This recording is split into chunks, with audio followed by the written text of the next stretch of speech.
قد أفلح المؤمنون الذين هم في صلاتهم خاشعون والذين هم عن اللغو معرضون. الواجب أن المسلم يسأل الله أن يبلغه رمضان وأن يعينه على صيامه وقيامه والعمل فيه، لأنه فرصة في حياة المسلم، فرصة في حياة المسلم.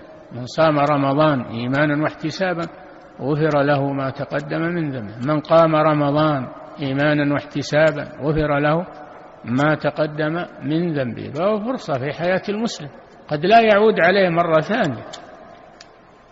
فالمسلم يفرح بقدوم رمضان ويستبشر به ويستقبله بالفرح والسرور ويستغله في طاعة الله، ليله قيام ونهاره صيام وتلاوة للقرآن والذكر، فهو مغنم للمسلم.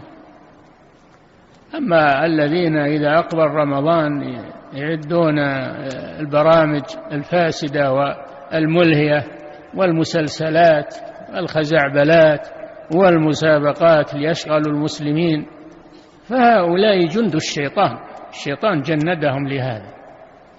فعلى المسلم أن يحذر من هؤلاء ويحذر منهم. رمضان ما هو وقت له لعب ومسلسلات وما أدري وش وجوائز ومسابقات وضياع للوقت. نعم.